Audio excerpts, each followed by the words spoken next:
அஸ்ஸலாமு அலைக்கும். நான் உங்கள் ஷிஃபா குக்கிங்லேருந்து பேசுகிறேன்.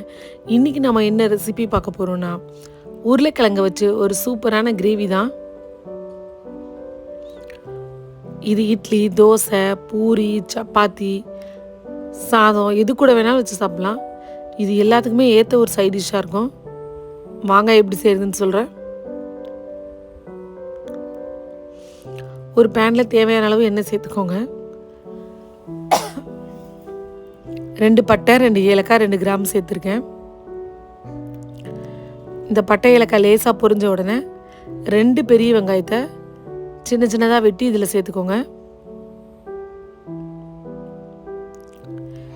வெங்காயம் கொஞ்சம் ப்ரௌன் கலர் ஆகிற வரைக்கும் நல்லா வதங்கி வரட்டும்.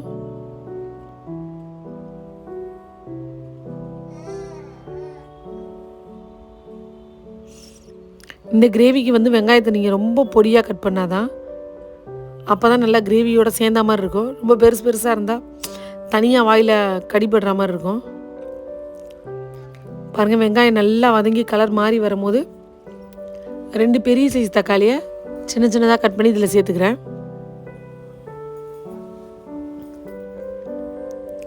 இப்போ இந்த தக்காளியில் கொஞ்சம் உப்பு சேர்த்துட்றேன். அப்போ தான் தக்காளி சீக்கிரமாக வதங்கி வரும்.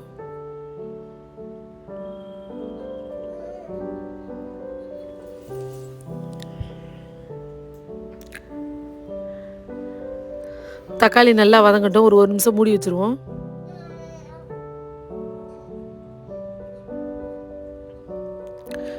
பாருங்கள், தக்காளி நல்லா வதங்குது.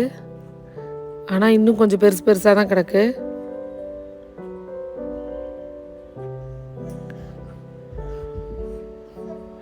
தக்காளி நல்லா நம்ம வெங்காயத்தோடு சேர்ந்து வதங்கி வரணும். அதனால் திரும்பவும் மூடி வச்சிடுறேன்.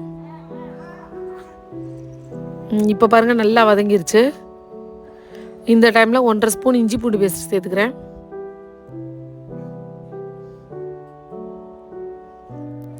இஞ்சி பூண்டு சேர்த்தக்கப்புறம் நல்லா எண்ணெயில் கிண்டி விடுங்க.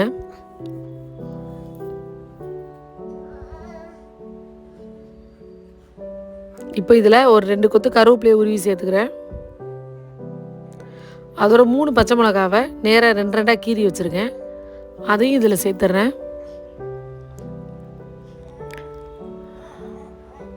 எல்லாத்தையும் நல்லா ஒன்றா வதக்கி விடுங்க.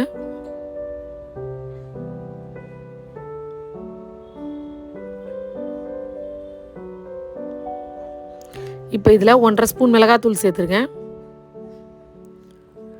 மிளகாத்தூள் சேர்த்துட்டு நல்லா கிண்டி விடுறேன். அடுப்பை லோ ஃப்ளேமில் வச்சுக்கோங்க, இல்லைன்னா மிளகாத்தூள் கருவிடும்.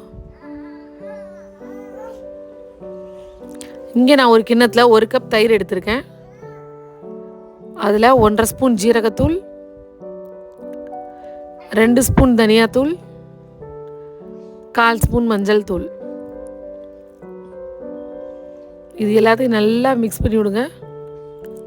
தயிர் இந்த மசாலையும் நல்லா கலங்கட்டும்.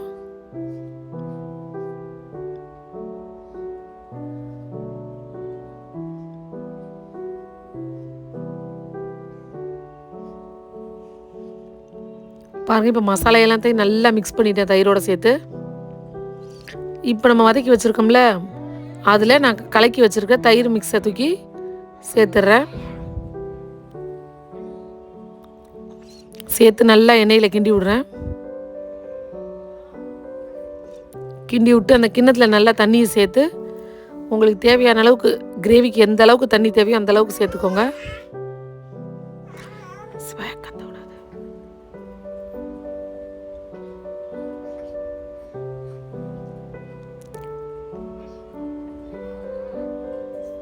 நான் கொஞ்சம் திக்கான கிரேவியாக தான் வச்சுருக்கேன். அதனால் நான் ரொம்ப தண்ணி சேர்க்கலை, ஓரளவுக்கு மீடியமாக தான் சேர்த்துருக்கேன்.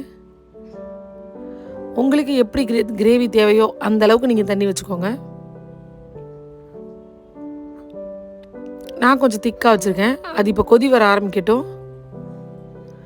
கிரேவி இப்போ கொதி வர ஆரம்பிச்சிருச்சு. இப்போ இந்த மாதிரி பெரிய பெரிய பீஸா உருளைக்கிழங்கு கட் பண்ணி வச்சுருக்கேன். கட் பண்ணி வச்சுருக்க உருளைக்கிழங்கு எல்லாத்தையும் இப்போ நம்ம இந்த கிரேவிக்குள்ளே சேர்த்துடலாம். இது வேக வச்ச உருளைக்கிழங்கு இல்லை, பச்சை உருளைக்கிழங்கு தான். நான் 1/2 கிலோ உருளைக்கிழங்கு கட் பண்ணி சேர்த்துருக்கேன். உப்பு மட்டும் இப்போ பார்த்துட்டு திரும்ப சேர்த்துக்கோங்க. ஏன்னா நம்ம தக்காளி சேர்க்கும் போது ரொம்ப கொஞ்சமாக தான் சேர்த்தோம்.